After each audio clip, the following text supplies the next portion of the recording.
Olá, boa noite. O governo do Distrito Federal já está completando o primeiro semestre de administração, mas não tem muita coisa para comemorar a data. Já teve que administrar diversas crises, entre elas uma greve dos rodoviários que prejudicou milhares de pessoas, a falta de médicos nos hospitais e postos de saúde, onde também faltam remédios e materiais básicos. E no plano político, o governador Rodrigo Hollenberg tenta recuperar o apoio perdido do PDT, que abandonou a base do Buriti. Além de tudo isso, tem que se preocupar com a oposição implacável dos ex-aliados do PT. Sobre a situação aqui no Distrito Federal, nós vamos conversar hoje, aqui no Band Entrevista, com o líder do PT na Câmara Legislativa, o deputado distrital Chico Vigilante. Boa noite, deputado. Boa noite, Sérgio. Muito obrigado pelo convite. Estou aqui para conversar efetivamente com vocês. Bom, em primeiro lugar, queria perguntar ao senhor o seguinte: até que ponto uma crise política prejudica mesmo a população? Olha, tudo que nós não precisamos no Distrito Federal hoje é uma crise política. Primeiro, nós temos um governo absolutamente inexperiente, que assumiu com uma dose de arrogância nunca vista, né? Tanto que você casa a inexperiência com a arrogância e querer governar só olhando para o retrovisor, dá no que deu nesses 6 meses. Se você se lembrar... Mas a atual crise tem prejudicado a população? Sem dúvida, a crise de competência, de incompetência. Você pega a questão da saúde. Eu tenho provado o tempo todo que tem dinheiro para a saúde. O problema é que a cúpula que tem ali na Secretaria de Saúde hoje, o próprio secretário de Saúde, são incompetentes.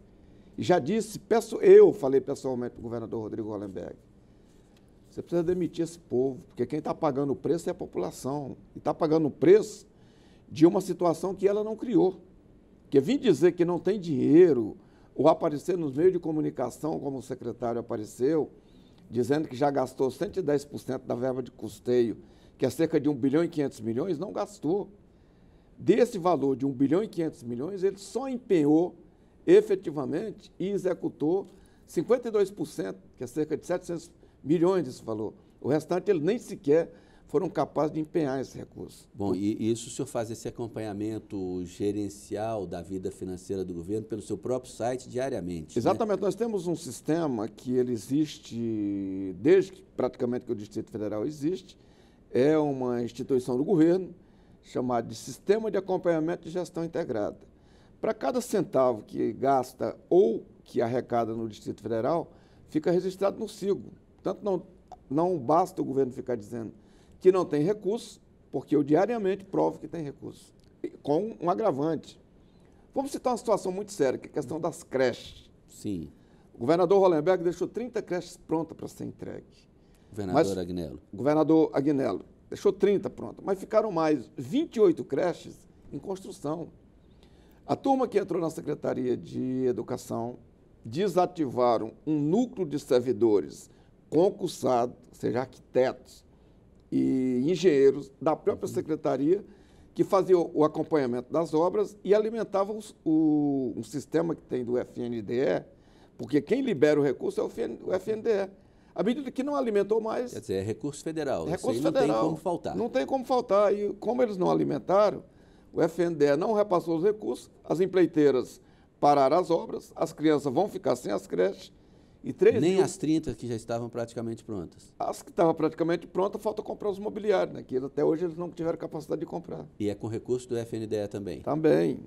E não compram, mas o dinheiro está lá, não compram porque são incompetentes. Agora, o senhor, como parlamentar, independente de ser de oposição ou não, tem cobrado isso. Que resposta o senhor tem ouvido? Olha, já conversei por 4 vezes com o próprio governador Hollenberg e tenho dito a ele o que eu vou repetir aqui. Eu sou oposição ao Hollenberg. Eu não sou oposição a Brasília. Eu estou nessa cidade desde 1977. Eu, enquanto trabalhador rural, cheguei aqui e essa cidade me acolheu. Portanto, eu tenho o direito de tratá-la bem. Portanto, eu não quero o fracasso dessa cidade. Todos os projetos que o governador tem mandado são projetos mal escritos, alguns mal intencionados e que nós temos corrigido todos. Nós, da bancada do PT, corrigimos todos para poder ser votado. Mas o senhor falou aí agora uma coisa grave, deputado. Alguns mal intencionados, o senhor pode dar algum exemplo? Esse que está aí agora, o debate que nós estamos travando, da questão da privatização das empresas, que diz que não é privatização. Isso é má intenção. Você pega uma empresa como a SEB, a CAES, BRB, que tem que ser fortalecido para prestar um serviço de maior qualidade para a população. Aí vai vender as ações dessa empresa, Sérgio. No momento de baixa da economia, eu pergunto, o cidadão que está aí me assistindo nesse momento, se não for uma questão de extrema necessidade, você vai pegar uma casa que você tem hoje e vender no momento que ela está desvalorizada? Não. Você não vai vender. Agora, quer vender as estatais que não é deles. A SEB, a CAESB, o BRB, que tem que prestar serviço de qualidade, que tem que ter um efetivo gerenciamento, mas que não pode ser vendida desse jeito. Com um agravante. Eu quero ver, deputado. Não, mas ainda tem um agravante. É que eles querem pegar o recurso, porque se fosse para fortalecer as empresas, para prestar um serviço de maior qualidade ainda, eu discuto. Agora...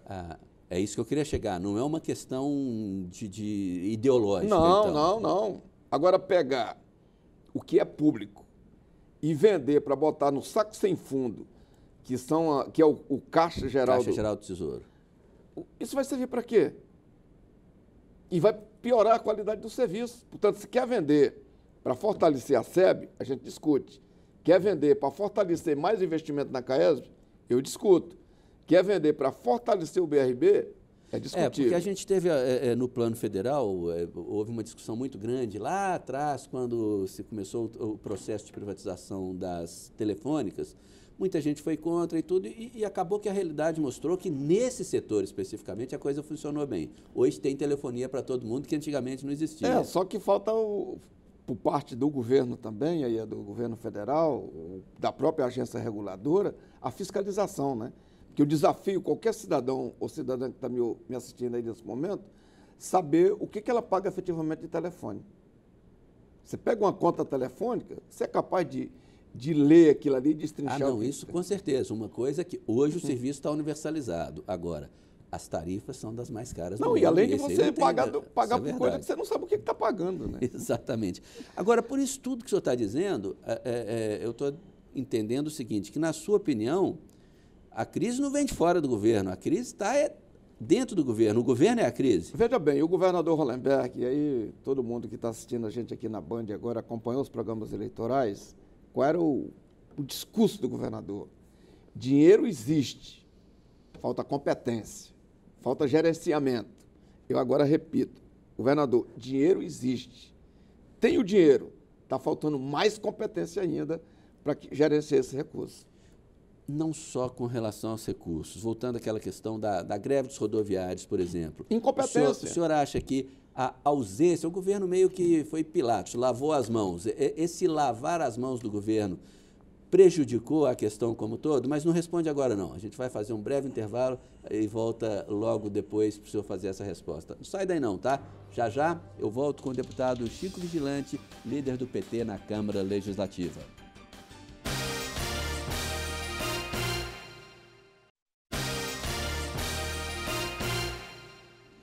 Nós continuamos nossa entrevista de hoje com o líder do PT na Câmara Legislativa, deputado Chico Vigilante. Deputado, essa atitude de Pilatos na greve dos rodoviários prejudicou no sentido de ter demorado ainda mais a se chegar a uma solução? Não, isso não foi uma atitude de Pilatos, foi uma atitude de irresponsáveis. E eu tive a oportunidade de ligar para o secretário da Casa Civil, Hélio Doyle, no dia que começou a greve, e dizer, Hélio, vocês desaprenderam tudo, Hélio. Você era secretário-geral do Sindicato de Jornalistas quando nós fizemos a primeira greve dos rodoviários. 1985, 1º de abril. Qual foi a atitude do governo de então? O ministro do Trabalho, Almir Pazianotto, convocou os rodoviários, o governo e nós para um processo de negociação e negociamos, encerramos a greve com ganho para os rodoviários. De lá para cá, todos os governos participaram da negociação, porque o transporte é concessão pública. Não pode dar uma de Pilatos. Eu falei, Hélio, tem que negociar. Aí ele determinou, e aí louve-se a atitude dele, que o secretário de transporte sentasse com os rodoviários, sentou escondido, mas sentou, e chegaram no processo de negociação que suspendeu a greve, que poderia ter evitado, em vez de ter jogado para o Tribunal Regional do Trabalho resolver, que a justiça não resolve greve. Não adianta decretar ilegalidade, não adianta aplicar multa, porque os trabalhadores em si, o que eles querem? que as suas reivindicações sejam atendidas. Quer dizer, na sua opinião, o governo, se tivesse agido preventivamente, poderia ter evitado aquela greve? Teria evitado, eu te afirmo isso com convicção, porque eu conversei com a direção do sindicato. E, na hora que o governo entrou para negociar, resolveu. Demonstrou que o pedido que os rodoviários estavam fazendo não era nenhuma coisa absurda. Chegaram no entendimento. Agora, eu queria mudar um pouquinho de assunto, deputado. Na semana passada, a presidente da Câmara, a deputada Celina Leão, falando aqui mesmo, nesse espaço, ela disse que um dos motivos pelos quais ela rompeu com o governo foi que havia muita gente do PT dentro do governo. Como é que é isso? Quantos petistas ainda estão na administração? O problema é que tem muita gente que encara a política como seita. A política não é seita, não é dogma. O PT tem jornalistas competentes, médicos competentes, engenheiros competentes, vigilantes competentes, tem dona de casa e tem operário da construção civil. Esses trabalhadores, por ser filiado a um partido, por ter optado por um partido, estão proibidos de trabalhar no governo, se eles são funcionários de carreiras, não estão. Não é, então, em cargos de confiança? Coisa nenhuma. O que ela ficou o tempo todo atacando o Hélio, dizendo que é porque o Hélio tinha levado muito petista. O que fez o BEG? Quando veio do governo federal, trouxe um núcleo de pessoas do governo federal para a Casa Civil, para aplicar as políticas que estavam sendo feitas no governo federal e facilitar o relacionamento com o governo federal. O Hélio pegou esse núcleo e manteve. Tem nada de indicação do PT, nós somos oposição. Mas isso não pode ser considerado um cavalo de Troia para o governo, não? Coisa nenhuma, desde que essas pessoas estejam trabalhando, estejam seguindo diretrizes de um governo, não tem problema nenhum. Vou te citar um fato. Quando era ministro da Saúde, o José Serra, que não pode ser chamado de nenhum petista, o que ele fez quando ele chegou no Ministério da Saúde? Chamou os médicos petistas que tinha lá e falou: quero todos vocês trabalhando comigo. Aqui eu não olho cor partidária. Quero saber da sua competência. Vai trabalhar direito? Não vai me boicotar? Está junto. Se não vai trabalhar direito, vai ser punido. É isso que tem que ser feito. Portanto, um professor ou um engenheiro, por ser petista, não pode estar fadado a ficar 4 anos sem fazer nada porque um outro partido ganhou as eleições. Agora, na abertura do programa, deputado, eu até classifiquei de implacável, né, a oposição do PT ao governo Hollenberg. O hoje governador Hollenberg é assim tão diferente dos ex-aliado Hollenberg, que chegou até a ser secretário do governo Agnello? Eu até achei engraçado, como você disse, a oposição implacável, porque eu conversei com o governador Hollenberg antes de tomar posse.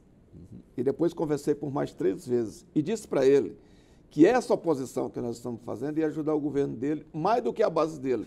Estamos realmente ajudando. Nós, do PT, temos ajudado o governador Hollenberg mais do que a chamada base dele. Até porque ele não tem base nenhuma, né? O partido dele não elegeu nenhum deputado. Portanto, eu falei: governador, o PT não vai lhe pedir nada, os deputados do PT não querem nenhum cargo, só querem que você faça as coisas direito e vamos ajudá-lo nesse sentido. E estamos ajudando muito. E ele tem reconhecido isso. Essa semana, Sérgio, ele me ligou, e aí eu vou falar isso aqui em primeira mão, para agradecer todo o trabalho que eu tenho feito enquanto líder do PT, ajudando a resolver os problemas do governo dentro da Câmara Legislativa. Agora, de todo jeito, a gente vê ainda muito tiroteio verbal. Quer dizer, e a gente sabe que na campanha, vale tudo, campanha é campanha, houve aquele tiroteio entre os candidatos Agnello e Hollenberg, mas muita gente achava que depois de eleito e de assumir o governo, ele tentaria uma reaproximação com os antigos aliados. Esse telefonema já seria um pouquinho dessa reaproximação? Ou não, isso na verdade, não esse telefonema é um reconhecimento do trabalho que a gente tem feito. Agora, eu disse para ele também, já por mais de uma vez, que estava na hora de descer do palanque e governar. As pessoas, depois de 6 meses, não querem saber como é que estava o hospital, como é que estava o posto de saúde, até porque, quando o Agnello assumiu do hoje aliado do Hollenberg, que inclusive tem uma posição de destaque, o partido dele está na vice, que é o Rogério Rosso, a situação do Distrito Federal estava pior, muito pior, do que quando o Agnello entregou para o Hollenberg. Aliás, é isso, né? Há 6 meses, o que mais se ouve do governo é a tal herança maldita, né? Que não se comprovou. Há 6 meses, o governador vem jogando a culpa de tudo que fez no governo passado. Como é que o senhor responde a isso? Eu respondo com a verdade, que no dia 5 de janeiro de 2015, quando o governador Hollenberg falou que só tinha encontrado somente R$64 mil em caixa, eu fui ao Alcigo, que é o Sistema de Gestão Integrado, e provei que naquele dia tinha 1 bilhão e 64 milhões em caixa. Portanto, faltou com a verdade. E agora o secretário de Fazenda vem responder a isso, depois de muito tempo, dizendo que não, tinha dinheiro, mas esse era dinheiro de fundos, que a gente não poderia manusear livremente. Esse 1 bilhão e 64 milhões que tinha naquele dia, porque hoje tem 1 bilhão e 500 milhões, não era de fundos. Até porque o Fundo de Previdência tem em caixa hoje 3 bilhões de reais. Estou contando com esse. Estou contando com dinheiro. Porque esse não pode, não é para despesa mesmo, né? Estou contando com dinheiro que está lá e que pode ser manuseado a qualquer momento, de acordo com a vontade do governante. Tem que ter competência e tem que saber como é que faz. Pega a questão da saúde. O governo federal repassa, Sérgio, e aí é bom as pessoas que estão nos assistindo aí mentalizar bem isso, 30 milhões mês para compras emergenciais em Brasília, que é para contratar uma UTI, que saiu lá um medicamento que faltou, fralda que faltou, 30 milhões mês. O secretário de Saúde não gasta o dinheiro. Esse dinheiro está praticamente intacto lá nos cofres da Secretaria de Saúde, que eles são incapazes de gastar. E esse dinheiro é só para esse tipo de despesa, não pode ir para obra nem nada assim. Não, é para esse tipo de despesa. Esse é carimbado. É carimbado. Você pega a questão da dengue. Tem dinheiro para as campanhas de dengue, eles não fizeram uma campanha. Os panfletinhos da dengue ainda é do tempo do Agnello. E está tendo uma epidemia de dengue aqui no Distrito Federal, que está atingindo desde o Lago Sul. Eu conversava hoje com o Riela, né, que é um jornalista respeitado, dizia, Chico, a minha rua ali tem um vizinho, 4 pessoas com dengue na família. Portanto, vai desde o Lago Sul às cidades satélites. A dengue é democrática, infelizmente. Atingiu a todos, né? Atingiu a todo mundo. Deputado, a gente vai fazer mais um breve intervalo e volta logo depois desse intervalo para continuar falando da nossa crise política aqui. Olha, não sai daí não, tá?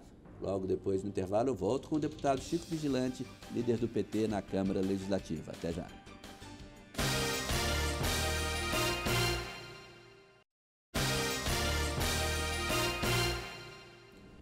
Voltamos para o último bloco do programa de hoje, que recebe o líder do PT na Câmara Legislativa, deputado Chico Vigilante. Deputado, no primeiro bloco o senhor chegou a falar da questão da privatização de SEB, CAESB e tudo. E eu me lembrei agora que nessa semana que passou, o governo editou um novo decreto que permite a concessão de espaços públicos, como estacionamentos, parque, zoológico, hospitais. Como é que o senhor encara esse tipo de coisa? Nisso aí, a Câmara deve apoiar o governador? Ô Sérgio, vamos pegar o Parque da Cidade. O Parque da Cidade, que foi um ato corajoso do então governador Elmo Cerejo, que se ele não tivesse tomado aquela deliberação, aquilo ali hoje estaria tomado de prédio. Então, teve a coragem de fazer o Parque da Cidade.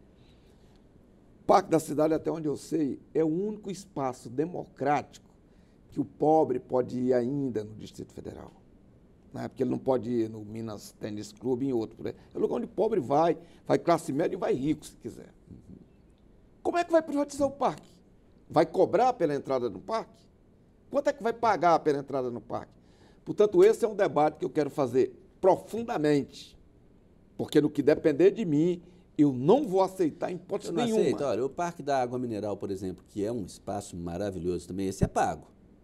Se for para melhorar, não dá para pagar? Não, mas veja bem, o Parque da Água Mineral, as pessoas pagam para ir lá para usar as piscinas. O Parque da Cidade não tem piscina, o Parque da Cidade precisa fazer caminhadas. Bom, tem piscina de onda, se ela for reativada, aí sim, paga-se para usar, né? Pois bem, você tocou num bom assunto. Por que o governo não faz pontual? Pega e faz uma licitação para quem queira explorar a piscina de ondas, e aí vai cobrar por ela. Cobra e faz uma licitação para quem quiser explorar o pedalinho que tinha antigamente. Pega e faz uma licitação para a Praça das Fontes.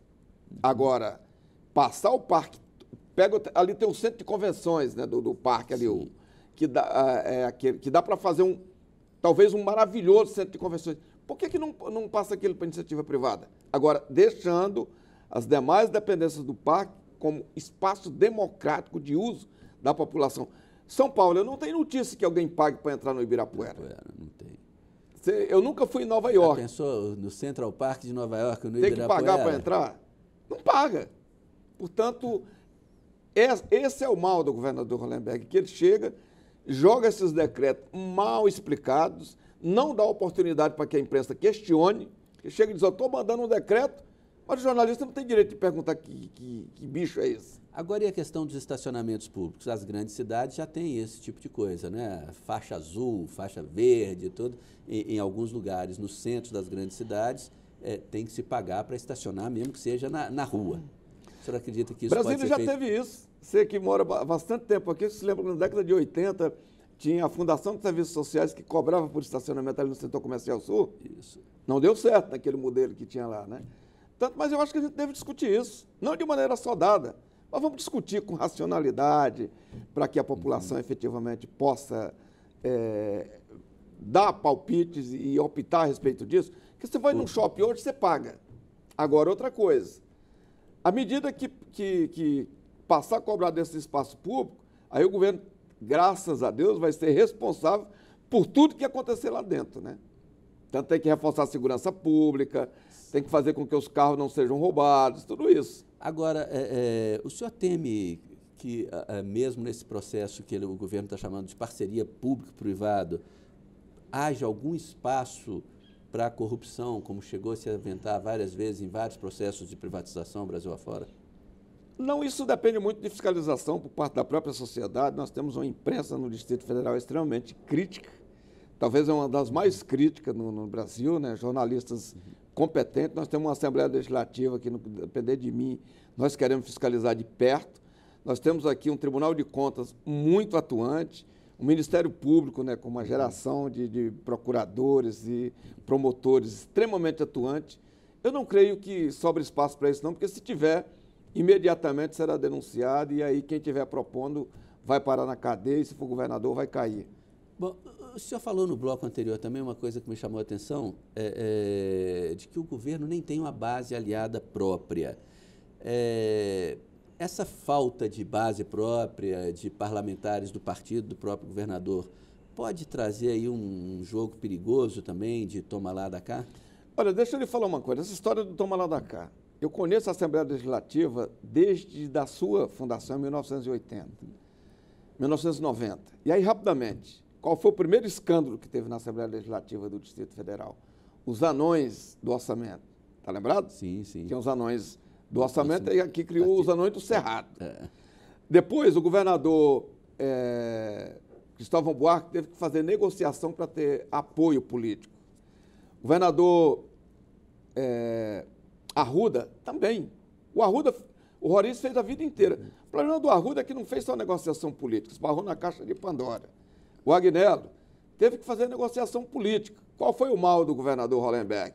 É que assumiu do alto da sua arrogância, dizendo que não ia negociar com o deputado, que o deputado não iria indicar ninguém. Depois tem muitos deputados que já indicaram de maneira escondida, o que é mais grave, porque aí as coisas não ficam claras. Portanto, não tem toma lá da cá, mas o que é que tem que ser feito? Joga o jogo claro, objetivo, onde a população saiba que o administrador fulano de tal está lá, é responsabilidade do deputado fulano.